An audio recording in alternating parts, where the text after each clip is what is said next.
each speaker.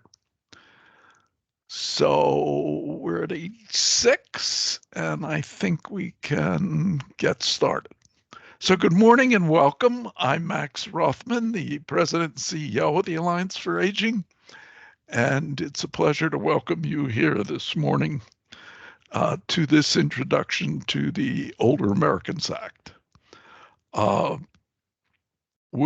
we hope to cover today is an explanation of the Act and the programs and services that are provided under the Older Americans Act, as well as the types of contractual requirements that are required under the Older Americans Act federal law or state requirements under state law that will be incorporated in all of our contracts.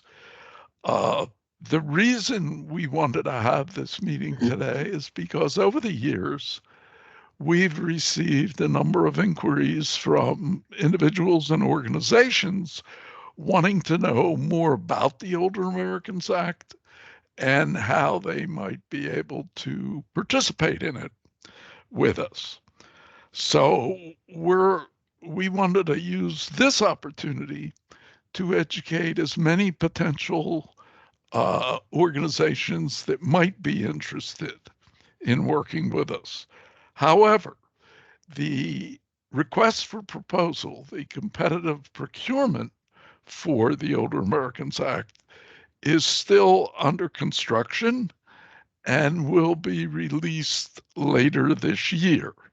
It will be posted on our website, of course, and you will have certainly ample opportunity to review that at the appropriate time. So we will not be discussing any issues related to the RFP itself today, because that's going to be handled at a later point.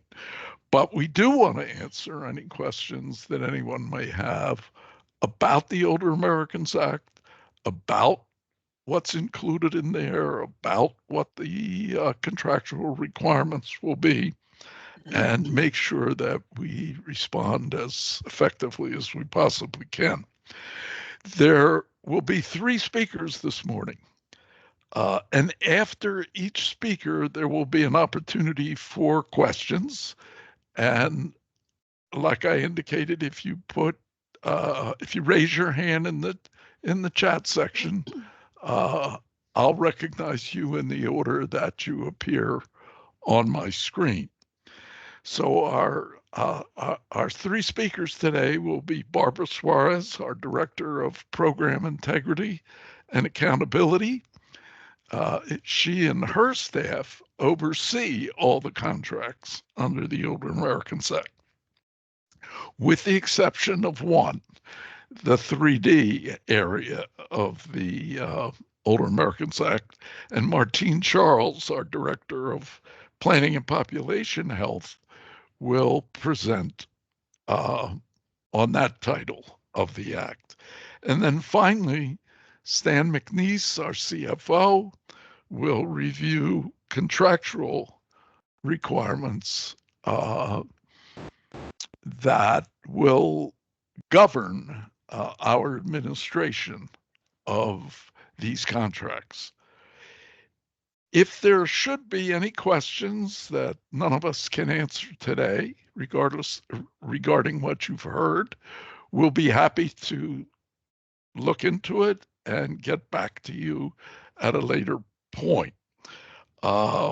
We will have the recordings, so we will know who may have raised the question that wasn't completely answered. So with that, I'm going to put myself on mute and turn it over to Barbara, who will walk you through the Older Americans Act. Thank you very much for your participation today. Barbara? Thank you, Max. We have 101 participants. As I said earlier, please put in the chat your name and the name of your organization if you haven't done that already. We don't have many there. And I'm going to start sharing my screen right now, so please let me know if you guys see it. Should see my screen right now. And for those of you who joined late, this is being recorded. So like Max said, let's wait for questions at the end of each presentation. So Susanna and Justin, whoever my contract management, as you see folks coming in, please admit them since I'm going to be looking at the presentation. Okay, so a little bit about the Alliance for Aging. For those of you who are new here in this presentation to us, we are the area agency for Miami-Dade and Monroe counties. We're a part of 11 area agencies on aging throughout the state of Florida. We're one of the 11. Our mission is to promote and advocate for the optimal quality of life for older adults and their families. Older adults age 60 and older.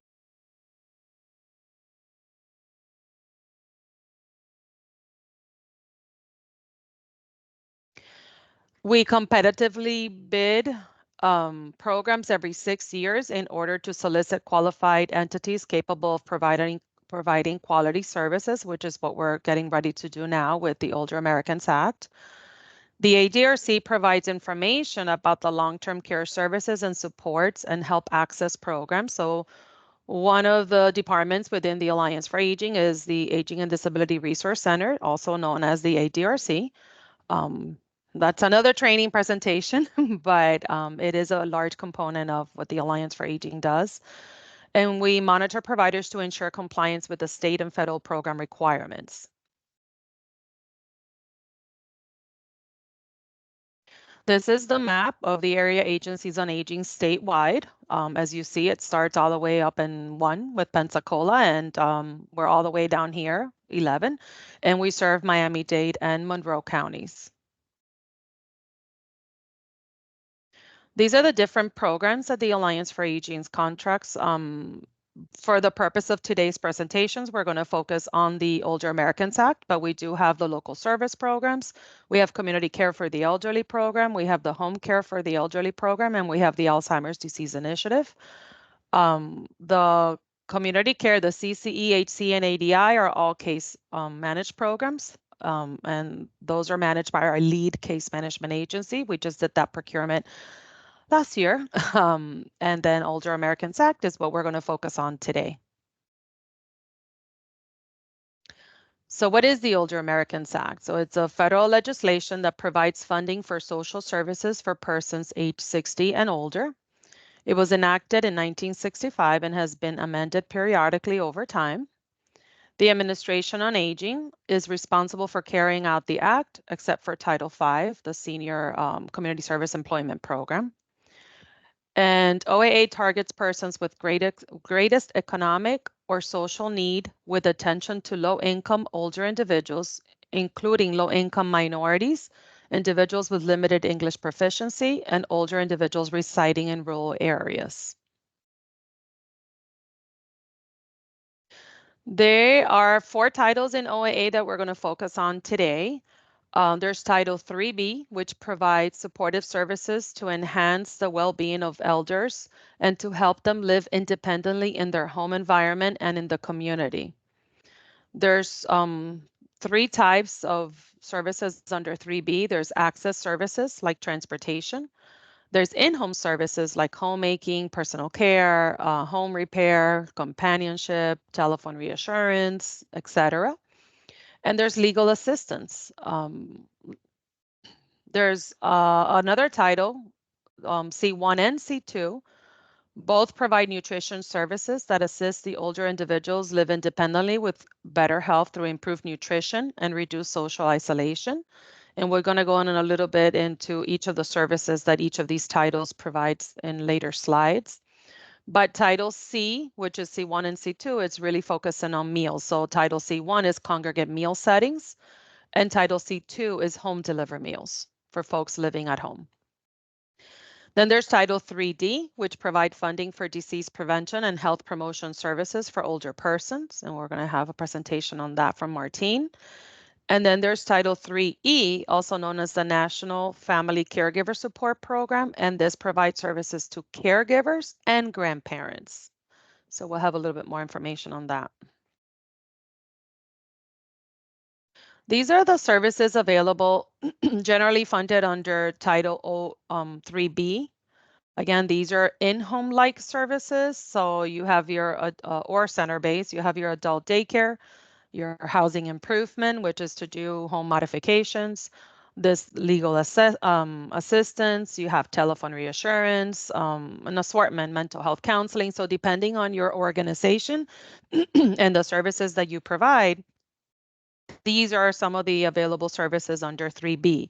So I've put a link down here to the DOEA Programs and Services Handbook. Appendix A on our website has a definition for each of the services. It has the program requirements. It has the provider requirements, like what are you as a provider required to meet in order to do the service, and what are the reporting requirements, right, for the service, because every service is a little different. These are the services under C1. So remember, C1 is really congregate meals. So you have your congregate meals. We traditionally have done hot and kosher meals.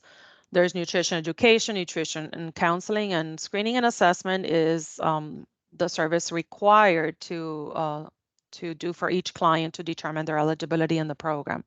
And again, I've put the link down here that leads you to our website it'll give you the program descriptions. For C2, this is home deliver meals. And again, we've done frozen, kosher, and hot. And it does require nutrition education and counseling as a component of the service. The same as for congregate, nutrition education and counseling are required components.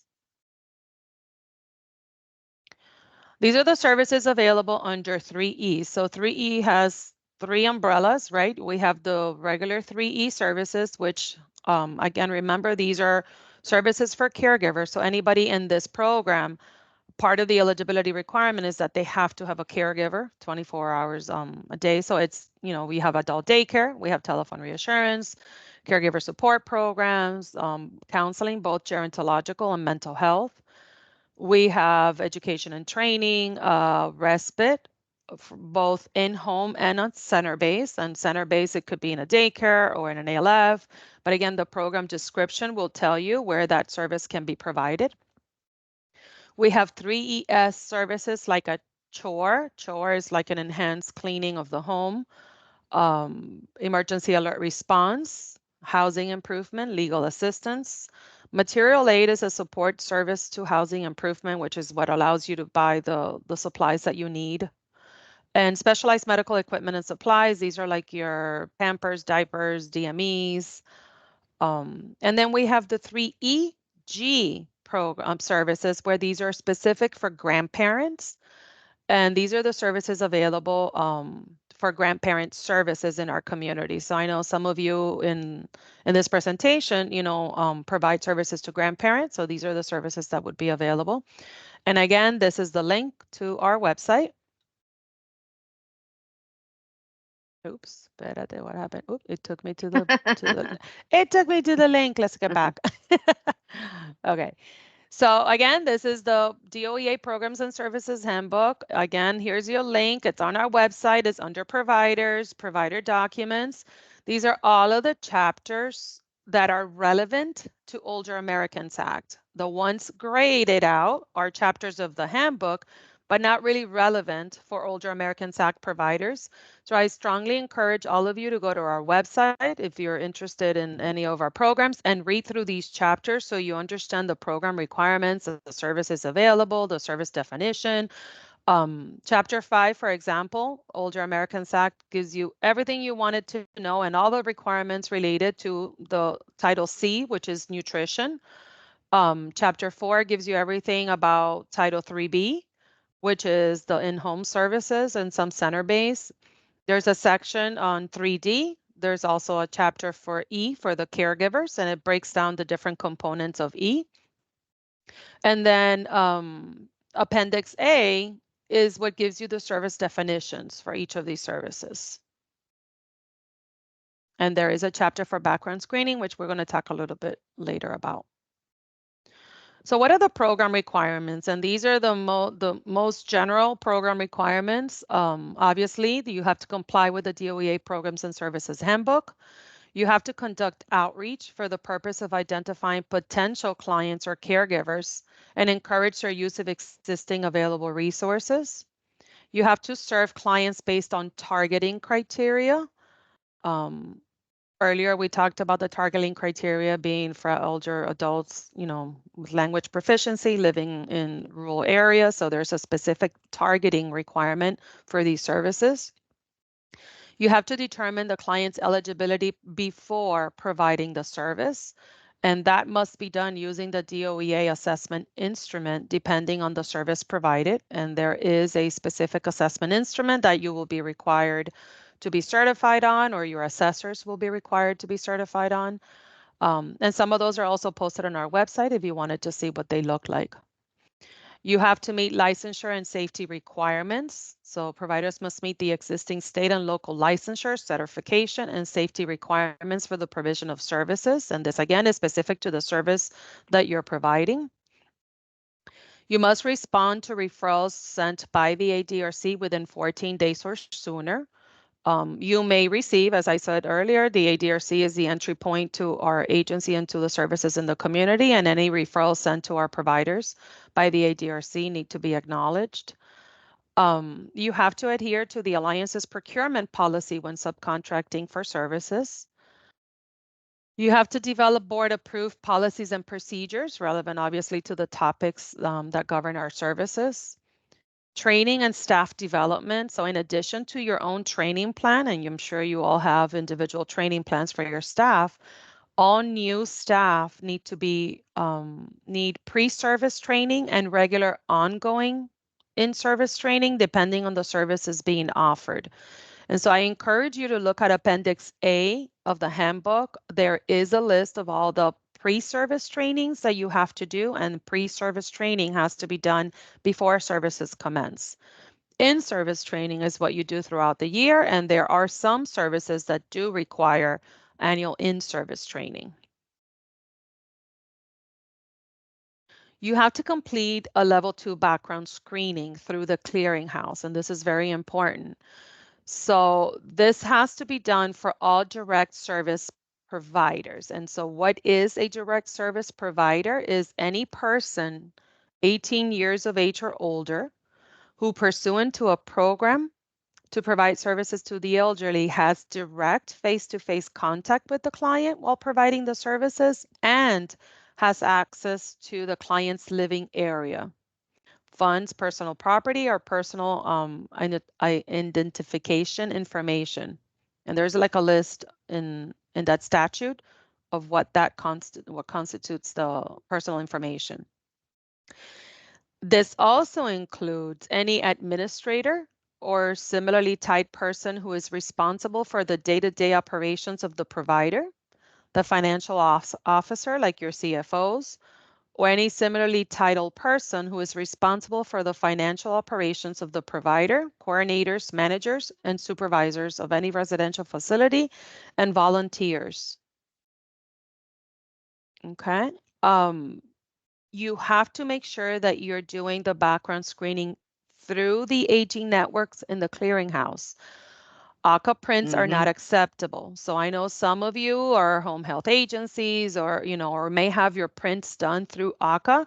Those are not acceptable prints for the DOEA funded programs through the Alliance. You have to go back into the clearinghouse and run those prints again through the aging network. There is no cost involved. It's just you have to run them through the aging network.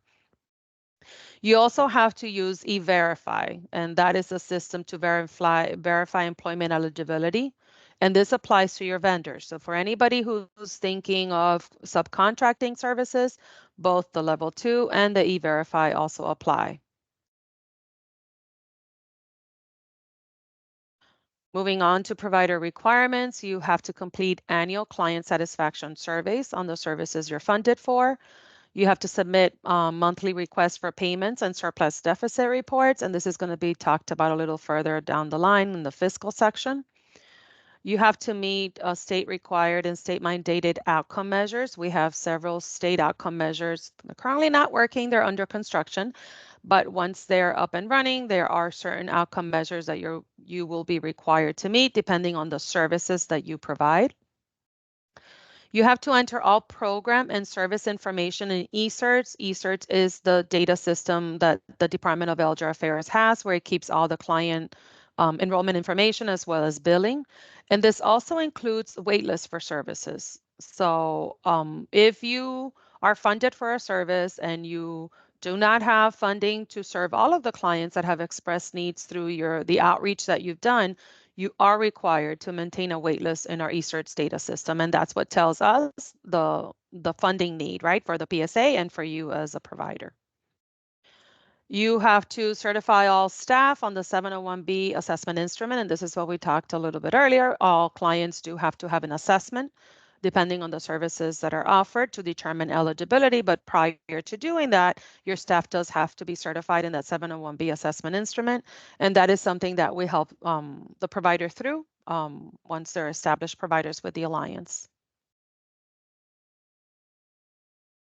Nutrition services. So I carved out some slides specific to nutrition because on Older Americans Act is probably one of the largest services that we fund. And it does carry a lot of program requirements. So I just thought to give you an overview, if you are thinking or you are a nutrition provider, these are some of the requirements under nutrition in the Older Americans Act. So you do have to contract with a registered dietitian if you're interested in those services.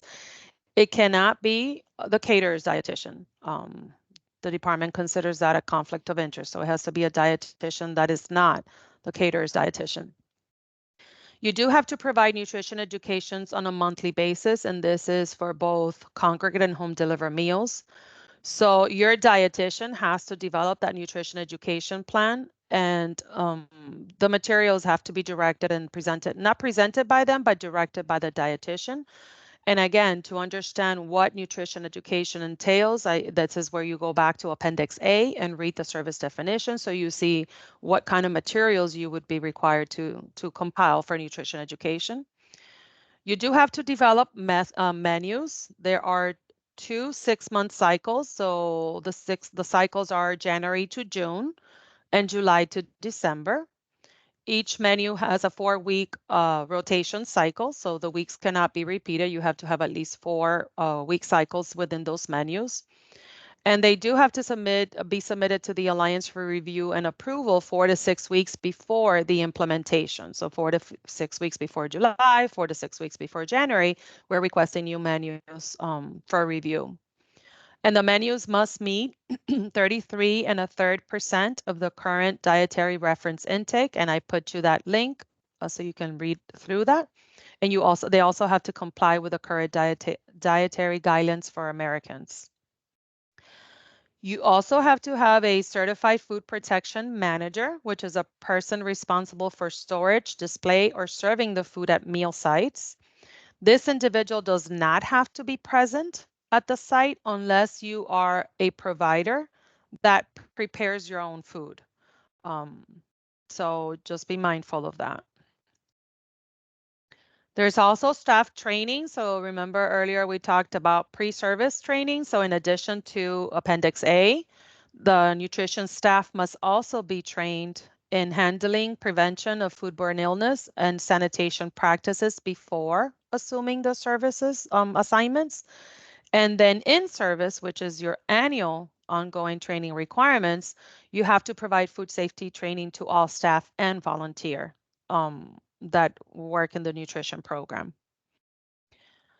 Congregate nutrition providers are required to establish project advisory councils made up of representatives from each congregate nutrition site or a site council at each nutrition site. And at least 51% of the members must be clients. So if you are a funded congregate provider or are interested in applying for congregate services, know that you do have to create an advisory council, which is mainly that, made up of individuals. At least 51% have to be clients. And the purpose of this council is really to provide feedback on the services, on the menus, on whatever's going on at each of the site. And you can have one at each site, or one with representation of each site. But 51% of the members do have to be clients. Food vendors must also not have more than one temporary closure and or more than 12 high priority violation in the 12-month period before entering into a contract. So what this means is if you're going to be contracting with a caterer, you have to look at their inspections in the Department of Business and Professional Regulations, DVPR, and make sure that that caterer has not had any temporary closures or 12 high priority violation within the last 12 months. And if they have, the Alliance has to approve that, but we would be requiring each provider to submit information on their caterer for us to determine if it's a caterer that you guys can contract with. There are temperature holding requirements for nutrition. If you serve hot meals, you're going to be required to utilize equipment that can keep temperatures at 140 degrees or above. If you're serving cold meals like salads or sandwiches at your site or home delivery meals, you're going to be required to meet the 41 degrees Fahrenheit or below.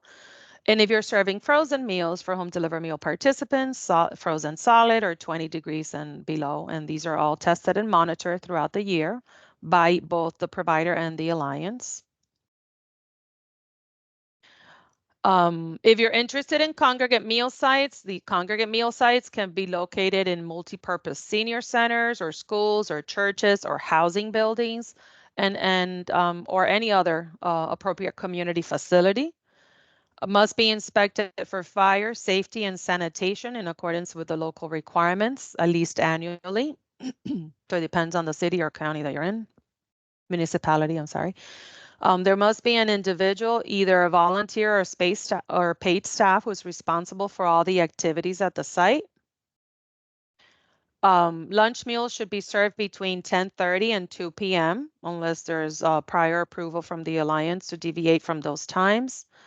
Carry-out meals are not allowed at the sites under Older Americans Act, and strongly encouraged to provide recreational activities.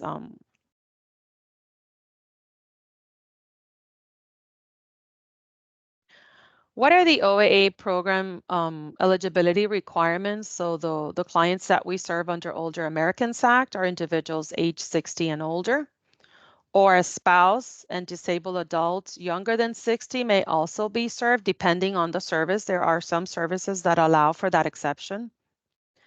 This Older Americans Act is not income tested. However, preference is given to older persons with greatest economic or social needs. Particular attention is given to low-income older individuals, including low-income minority elders, individuals with limited English proficiency, and individuals residing in rural areas. That's pretty much your targeting policy. And Title IIIe, which is the one we talked about earlier for caregivers or grandparents. So Title IIIe, also known as the National Family Caregiver Support Program, serves family caregivers who provide in-home and community care for persons age 55 or older, and grandparents or older individuals age 55 or older, or who are relative caregivers of children no older than 18 years of age. So if in 3E, a client can be 55 and older, or a grandparent raising a grandchild under the age of 18.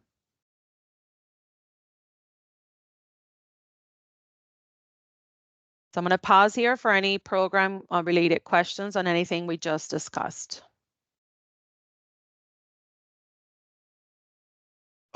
As we indicated earlier, please raise your hand in the chat. And Barbara, it might be a little easier if you stop sharing the screen so that the pictures of each individual will show up and I can see if hands are raised. I know Barbara covered an incredible amount of detail. And of course, she's available to answer any questions now or in the future. But we did want to give you an opportunity to ask questions at this point. So I thought I saw one hand, but it disappeared. There is. Jeanette has her hand raised. Okay, I lost it. Jeanette, Hi. would you like? Barbara, I wanted to ask about the E-Verify, that it has to be done for the new employees and the vendors. So that includes the independent contractors? Correct. Okay, thank you. Thank you. Okay. Any other questions? So we're going to assume that everyone understood everything that Barbara went through this morning. There's no further questions. I'll give you a moment or two to give some thought to whether you would like to ask her any questions about what she covered. There's a question in the chat from Donna McDonald asking, Okay. where is the RFP? Where is it? Yes. It isn't at this point. It's under construction. But when it is released, it will be on our website. United Home Care has a question. Okay, United Home Care, who has the question?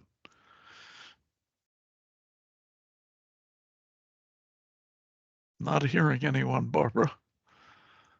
I don't see them muted, but their hand is up. I don't know if they're having problems with the audio. Could be.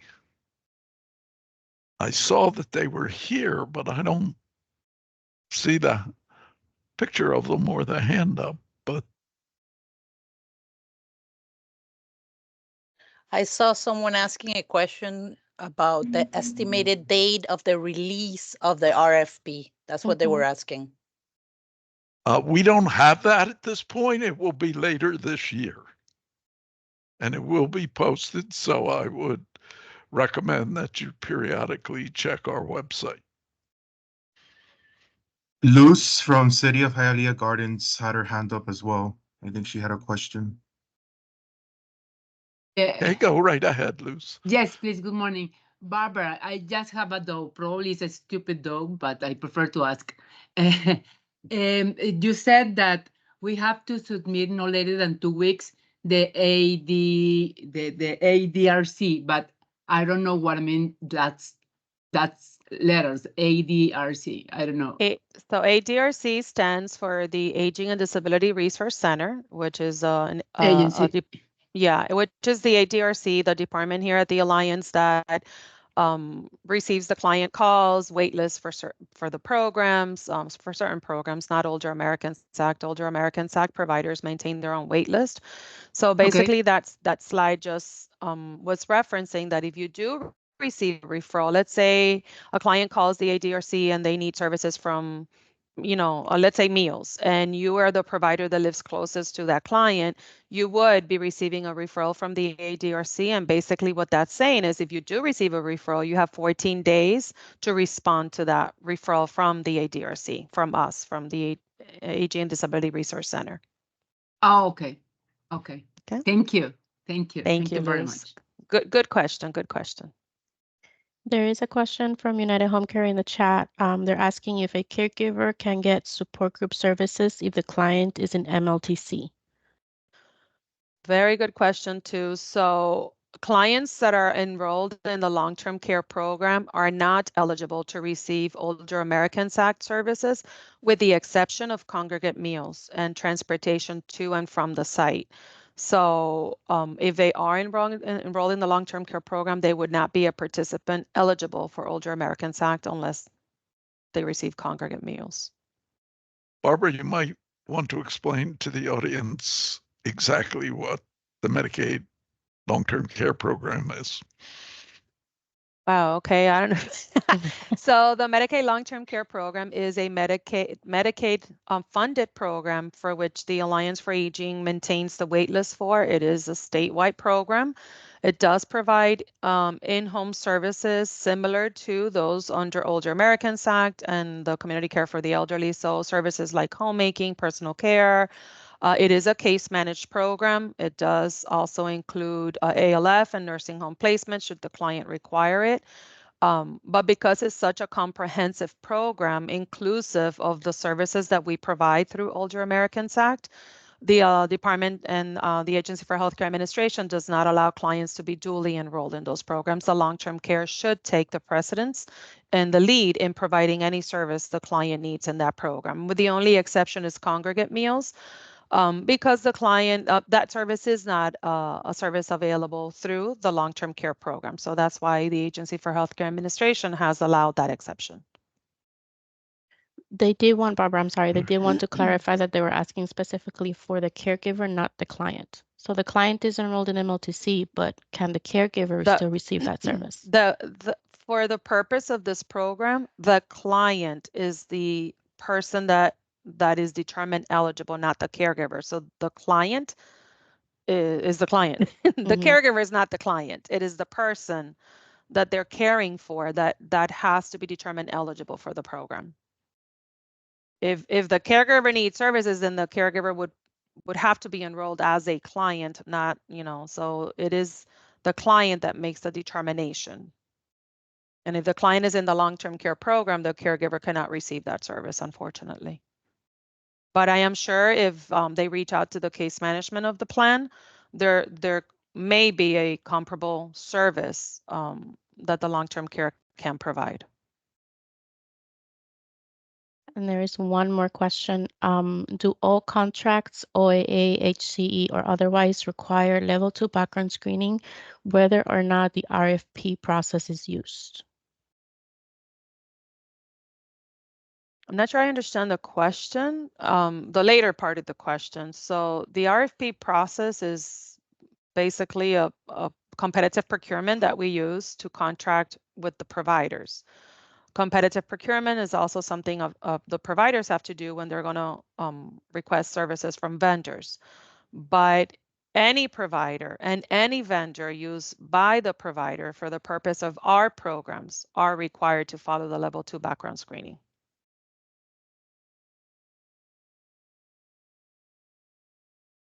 I don't have anything else in the chat. Any other questions before we move on to our next presenter?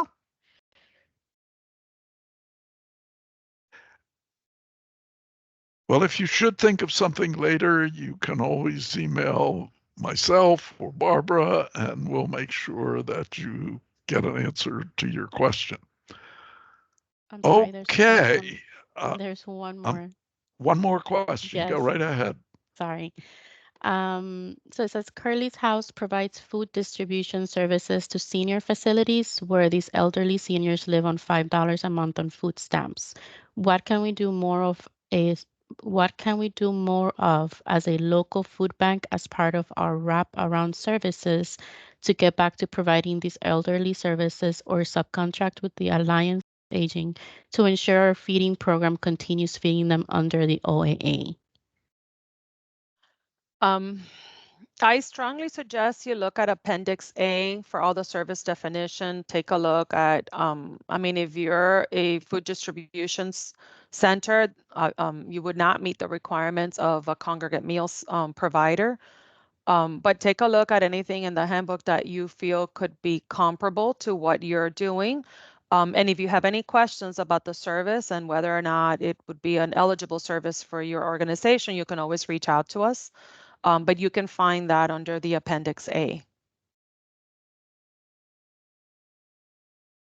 Okay, just hope that answers your question. Are there any further questions for Barbara at this time?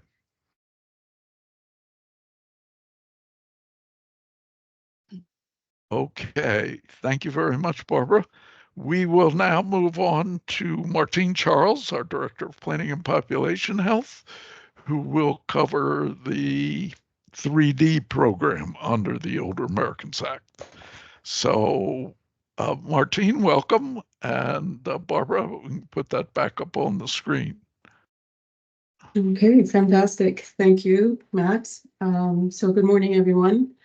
My name is Martine Charles. As Matt said, I'm the Director for Planning and Population Health at the Alliance, and I oversee the 3D programs that we have So just a little bit about 3D, what that means. This title is where the healthy lifestyle programs are. So if you would like to offer healthy lifestyles, health promotion programs for older adults, 3D is what you should look at.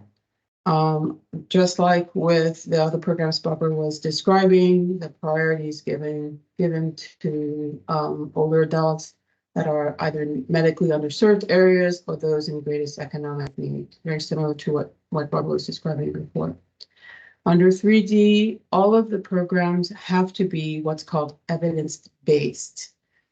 And so that essentially means the definition that's provided by ACL is that they have been demonstrated through evaluation to be effective at improving the health or reducing disease or disability or whatever the target issue is that it's addressing.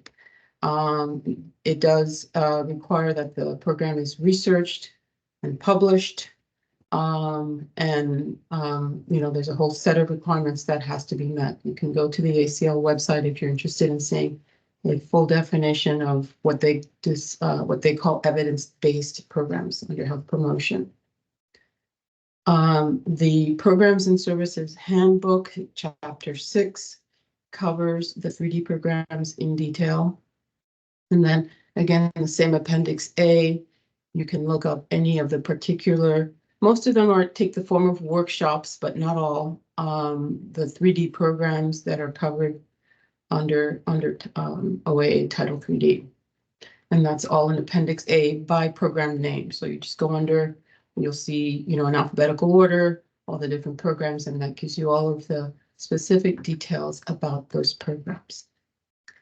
Okay, so we can look at the next slide.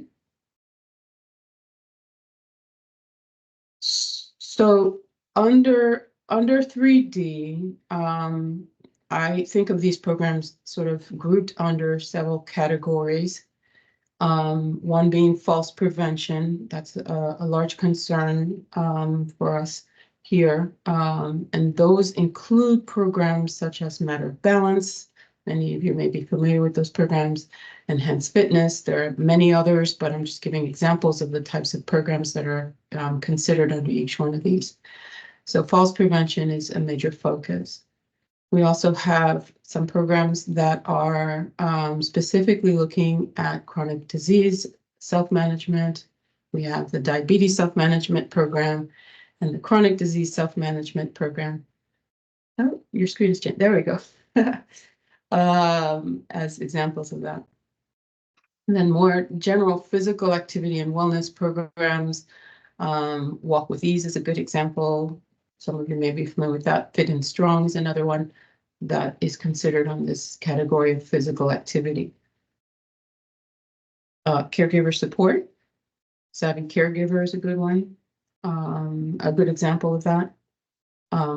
There are programs that support mental health, such as the PEARLS programs, and then others in a more general category, such as home meds.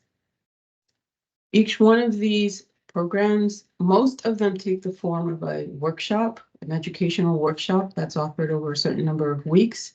Each one is a little different depending on how the program was developed. Typically, they run from 6 to 10 weeks. They have a requirement for the number of participants, minimum and maximum you can have in the program. They have programmatic, licensing, and trainer certification requirements. Each one is different depending on the program that you would be offering. And of course, the provider has to meet all of those requirements for these programs. So you would have to, get your own license under each program separately. So for example, just Matter of Balance is one example. The program developer of the Matter of Balance program issues the license, does the training, and has all of the programmatic materials that you would be required to fulfill in order to have a program. So you would want to get your guidance for these programs from those each program developer, as well as from whatever is listed in the Program Services Handbook under Appendix A. So that, I believe, is the entirety of our 3D. So if there are any questions, I'm happy to answer them. Okay, are there any questions for Martine? I think I saw one in the chat. If you want to check that, Martine. The question is You're the starting from- diabetes, yeah. The CDC covered under, there is a program called DEEP, DEEP. I believe that's the CDC program, and that is one of the 3D programs. But that full list of all the programs that are covered under Title 3D, if you look through Appendix A, you will see all of the programs that are currently covered under 3D. But yes, I believe D, which is diabetes education something program, is the CDC program that I'm aware of.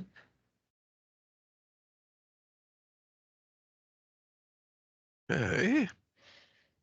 Any other questions for Martine on 3D? Give you a moment. There's a question. Communities with limited English proficient. Yes, so each program developer, some are available in multiple languages and others are not. So the program itself, most of them come, for example, with a participant handbook and materials that you would be using during workshop, as an example, if it's a workshop. And so many of them are available in multiple languages. Some are not. They're the program materials themselves and the training, for the trainers themselves might only be in English. So it again just depends on the program. I would say probably more than half of them do have materials in multiple languages. So it depends on the program. But yes, that is definitely a target audience for the limited English proficient community. And so that's certainly, as much as possible, we try to offer these programs in as many languages as possible. Very good. We have another question. I have to read in this the one. chat. Since ARP is not being renewed, which contract can we relocate funds previously funded? So that's under the Older Americans Act, which is what we're talking about now. Not relocated, the word choice there may not be correct, but you can apply to be funded under the Older Americans Act. And the same programs or that would apply there, you could, they could be funded under the Older Americans Act. I think the question's coming in from Unidad. So Unidad, if you currently do not have any contracted funds under 3D, but you can certainly bid for any of those funds or services during the next procurement.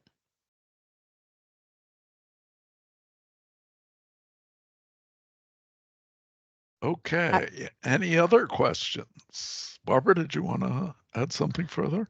No, I hope that answered their question, but if you have any other questions, you can always call me. Well, it looks like you got a thank you in the chat. Okay. All right. Any other questions for Martine?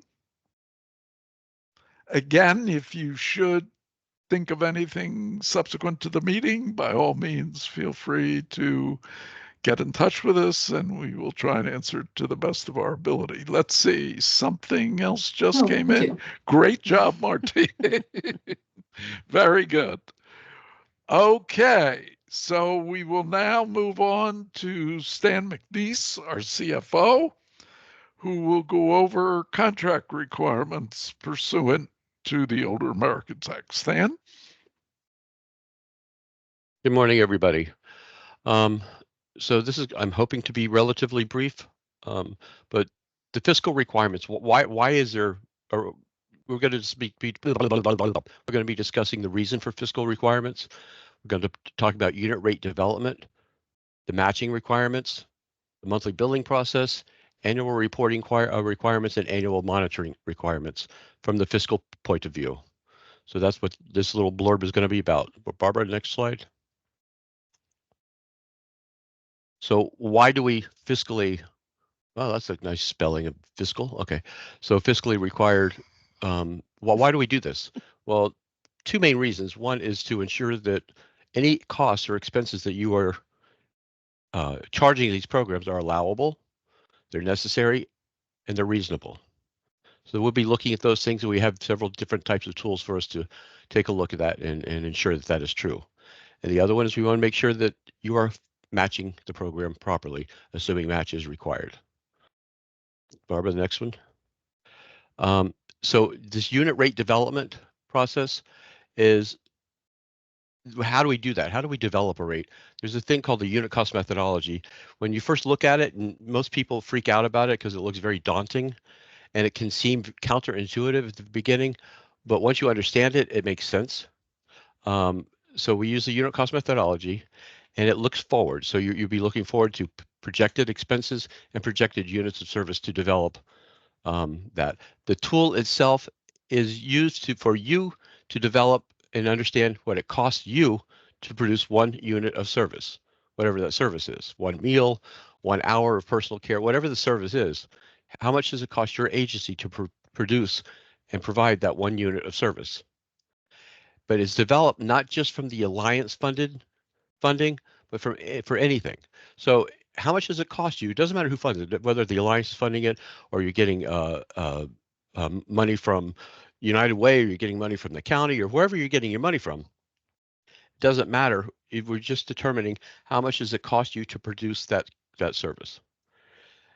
And then that's the basis of this thing. Again, has nothing to do with funding. And it's comprised of 3 worksheets, a personnel allocation worksheet, so you put all your staff on there and allocate them to the services. Unit cost worksheet, which has all the other expenses associated with it, and the number of units provided to calculate the rate. And the support budget schedule, the last schedule, is where we determine what we will pay you.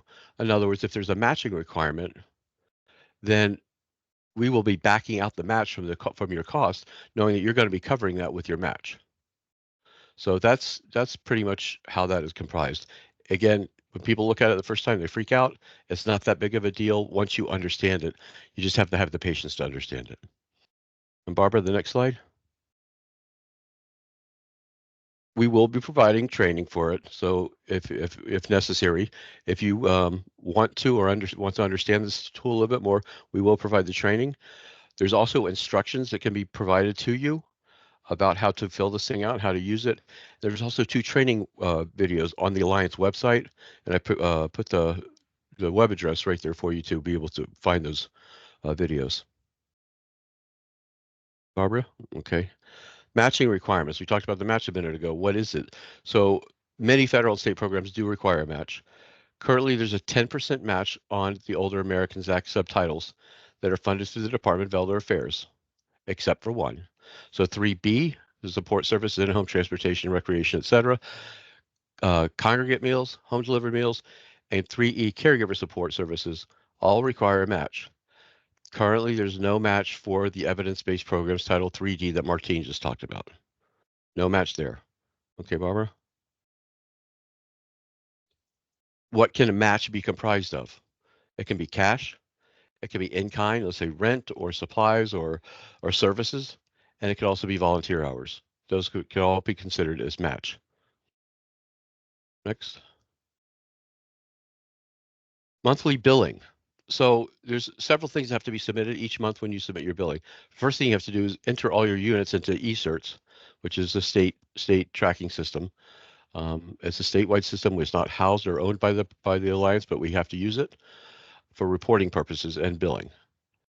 Then you need to submit the eSearch report. So once you enter all your data, you print out a report, and that you need to submit that report as support for the number of units you're claiming on the Form 105. So you have to submit an Excel developed Form 105 for services, and it kind of details which services. And then a 106, which is a summary of all your services and the titles. So you've got to submit your eSearch reports, the 105, the 106, and then all of these are the 105 and 106. You can get a picture of what that looks like on the Alliance website under providers and fiscal. The forms are there for you to look at. Before you submit it, all your units have to reconcile. I have to roll from month to month. So in January, I did this. In February, I did this. So the year to date for February should be January plus February. In March, you did this, that's your month, but that has to be added now to what your year to date was in February for it to roll forward and match the year to date reports in ESERS. So they must reconcile and tie together. Otherwise, it'll be sent back to you to redo. And then there's also a surplus deficit report. I'm not sure if I can't remember if Barbara mentioned that, but that's something that has to be submitted to the contract manager each month. And again, training will be provided, so don't freak out about that. Next, annual reporting requirements. So the two big ones are your audit, your external audit. And if you earn or have federal or state revenue or grant revenue of greater than $750,000, either one, you are required to do a compliance audit or a single audit. That is due to us at the Alliance no later than 9 months after your fiscal year end, or 30 days after the audit is completed, whichever is sooner. The service cost report. There's been some confusion about the name of this report recently. So the association we participate with in the state of Florida reviewed this, and they changed the service cost report to make it mirror or have the same feel or the same information as the unit cost methodology, which we talked about earlier. So the service cost report is pretty much the unit cost methodology, except instead of looking forward and projecting what's going to happen, it looks back to determine what actually happened. How much did it really cost you to provide one unit of service? So that's the service cost. At one point, we were calling it a retrospective unit cost methodology. That created confusion because it was still the. So we're back to calling the service cost report, albeit a different form than it was 3 years ago. That's due to us, the Alliance, no later than 90 days after your fiscal year end for the reporting of your fiscal year. Again, what you just talked about is similar to the UCM, except it looks backwards instead of forwards. And what we do when you get that, you fill that out and you submit it at the end of the year. We take a look at what it actually cost you to provide the service and what we actually paid you. If we were paying you a lot more than it costs for you to provide the service, then we've got a problem, and we could go into a recoupment or requesting funding back. So that's the intent, is just to compare unit rate of what actually happened to what we paid you. It also helps us to identify allowable services. If something's not allowable, it helps us identify it there as well. And there could be other requested documentation that be required, but we don't. That could come forward as need be. Next. So the annual monitoring reports. Could you hold on for a second for me real quick, please? Hold on.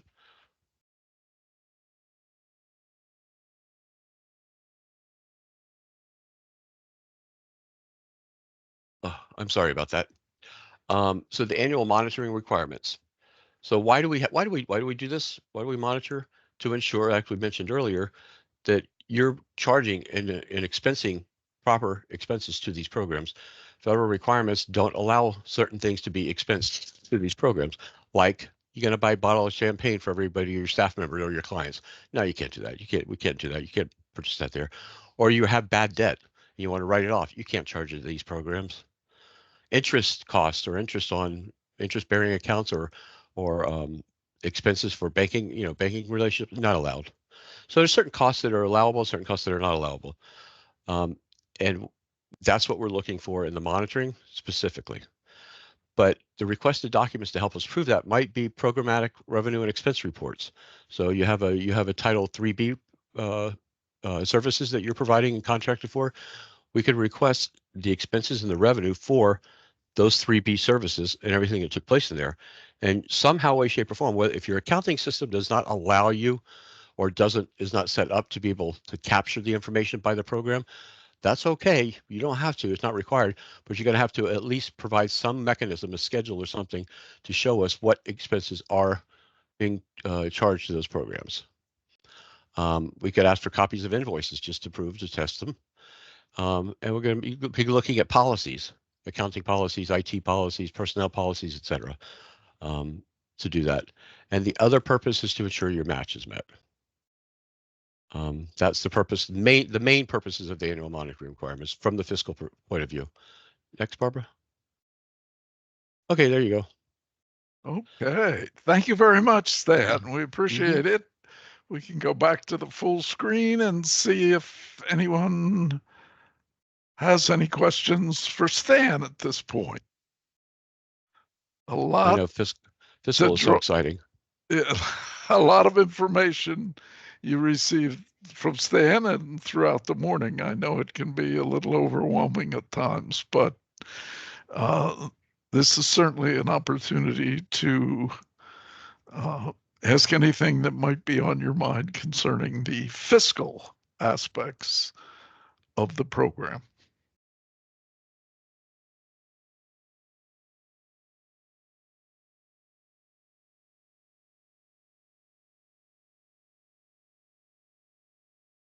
Well, we'll give you another moment. Stan, you either educated them all or confused them and they don't have any questions.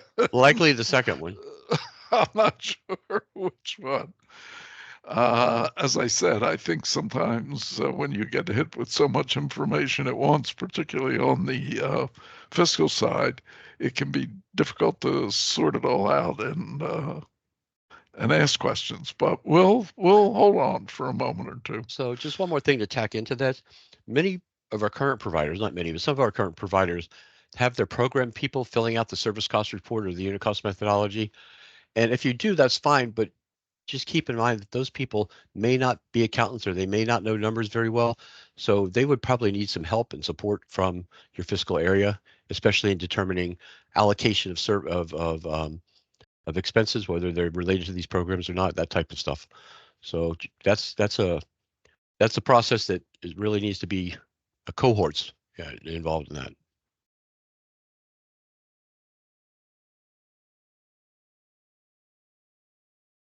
Okay, I don't see anything showing up in the chat. And I don't see any other. There's a question. A question? Okay, go right ahead. It says, will we be able to have a copy of this presentation emailed? So I was just thinking about that. I don't know that we can email blast this. Or perhaps, Max, the easiest way is to put it on our website, post it up on the website, and they can go there. I think that would be appropriate. That would be fine. And everyone can access it there, certainly. Okay, so let me see there. We do have a tab in our website that says get involved, and there is a sub-tab says funding opportunities. We can attach this presentation there. And I will put the link. It's not up yet, but I'm putting the link in the chat so you know where to find it once it's up and running. There's another question that came into the chat. Will the RFP be on paper again, or will they be any switch to an online application? And as Max mentioned earlier, there's no specific information that we can share right now at this point about the OAA RFP. That's correct. As I indicated earlier, it is under construction. We will get it out a little later this year, and it will be on our website. So please keep checking that website. And I do want to encourage all of you to please sign in, name, company. If you're having a hard time download anything, we could see who registered and we can follow up. But please make sure that you sign in. And then we have a hand raised, Lori.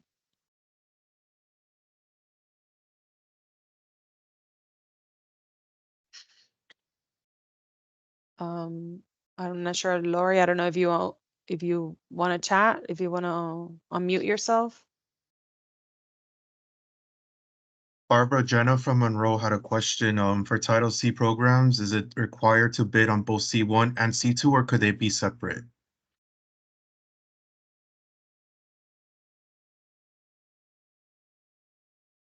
I'm not sure if that's an RFP related question, but that would be an RFP related question. Okay. I think what's important to note is simply that they're separate parts of C within the Older Americans Act. Mm-hmm. Think you have another question? Oh, Lori could not, the microphone problems, but we sent the link, so she'll access the link for the Okay, the very presentation. good. And then Very United good. Home Care said, will we get an email? So we're going to be posting the presentation on the website for you to access it. If you have any questions or you cannot access it, you can always reach out to me. I do, for those of you, let me see, Max, hold on, because I did have one last. Another question? No, I wanted to share with them our website. Hold on. Barbara, this is Carlene. We're going to be making some changes as we discussed yesterday to the website. So what we can do is make a link on the front page to access the taping of today's presentation. Well, it's not the taping that we're going to produce, it's the PowerPoint. Okay, well, whatever you want to produce, we can Yeah. create a link on the front page. We can ask Okay. that be done, because I think we're going to make some modifications to some of the other tabs. Okay, so this is the link for our website, so please write this down. It's allianceforaging.org, and when you go there, you'll see information about this presentation. Well, give us a chance to have our Yeah. developer put it on there, so it's not going to be instantaneous. Mm-hmm.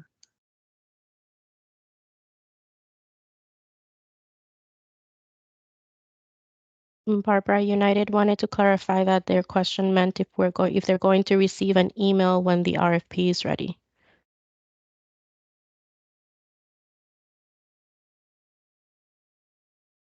Max? Stan, you're on mute if you're speaking. So to answer that question, likely no. We have in the past sent emails out to our current providers to let them know it's posted. I don't know if we're going to do that again this year or not. And Kim from Monroe County has a question. Can you share how the funding that will be available under the OAA RFP is determined by counties and by service? So Kim, again, that's we're still working through the RFP, so we haven't concluded everything yet. That will be all part of the RFP when it's released, explaining that.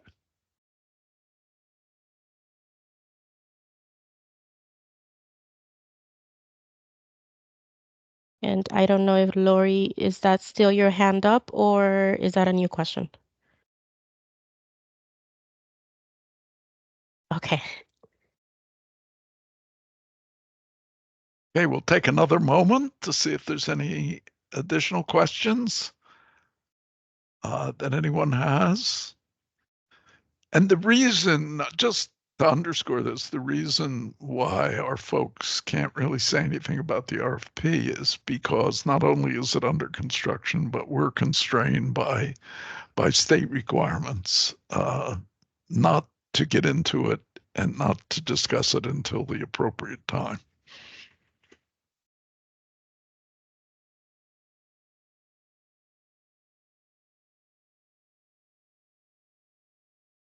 Got one more question in the Okay. chat.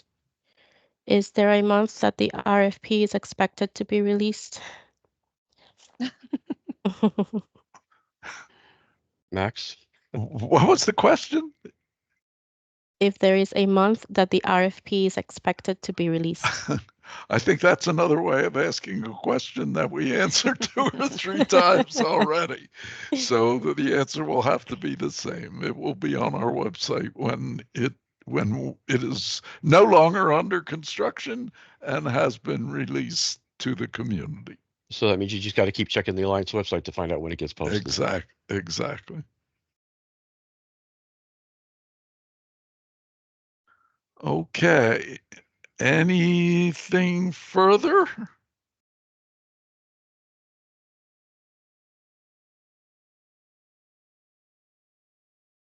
What does it say? Uh, Oh. It It says looks for like the there is Alliance. one Another other. question. Guys, no RFP related questions. Will the Alliance for Aging staff be conducting reviews and scoring of the RFP?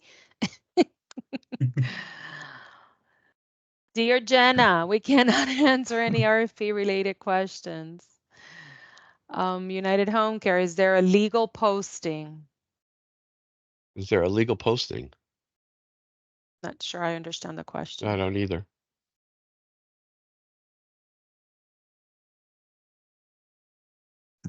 Do you want to repeat that question? The person who asked it? It was written in the chat. Well, maybe they could clarify further, Stan, exactly what they mean.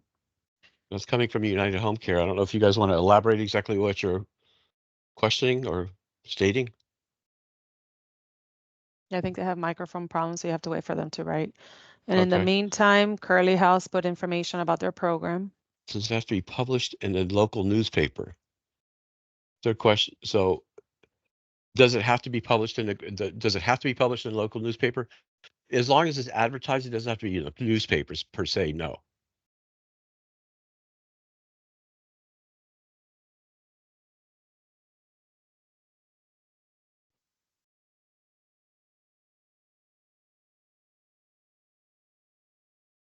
Will grants be paper grants or will they be through software? Somebody already asked that question earlier. We cannot disclose anything related to the RFP or how it's going to be done, guys. That's correct. Now, what I can say is I'm not sure what the question really is. If you're talking about contracts after awards are made and after the RFP, if that's paper or electronic, it's all electronic now because that's what we've been doing. If that's the question.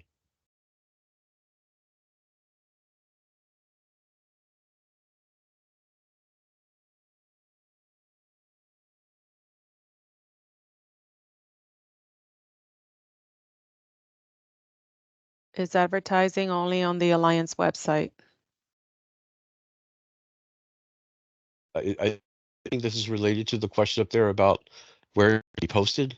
I'm assuming this is a related question. And is not only on the Alliance website. We're still determining where the best place to post that will be.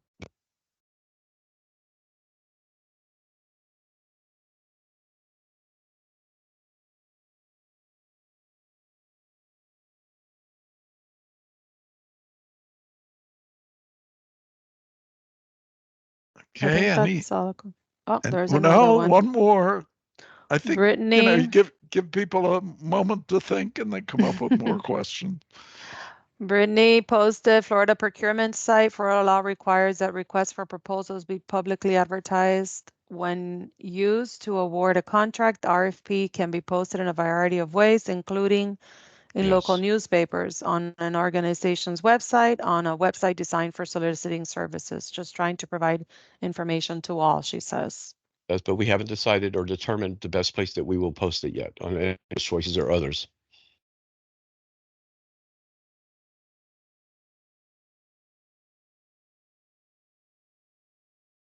Anything further?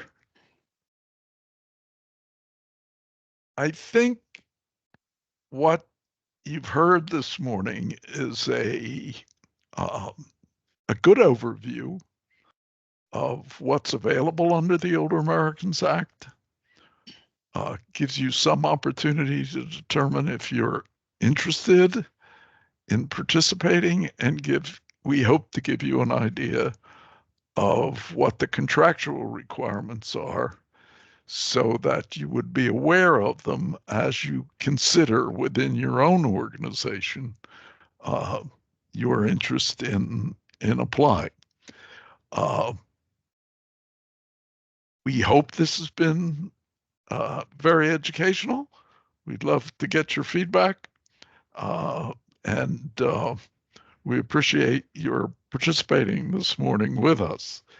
If there are any further questions, we will take them. If not, we'll adjourn for the morning and look forward to hearing from you in the months ahead.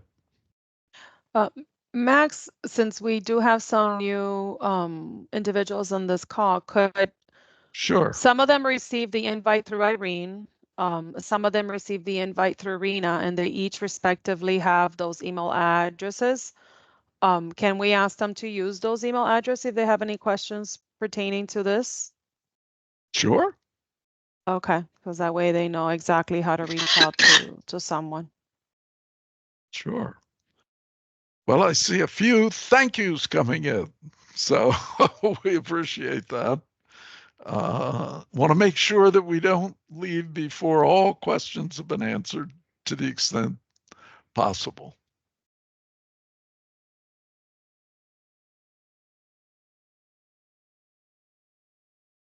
Well, seeing a lot of thank yous now, Barbara and Stan, Martine. So that's great. Okay. We do appreciate it. We enjoyed presenting this information to you, and we'll look forward to hearing from you again in the future. Please don't hesitate to ask us any other questions you might have, as Barbara pointed out, and we will respond as quickly and efficiently as we possibly can. So thank you again, and we'll look forward to hearing from you. Take care now. Thank you, everybody.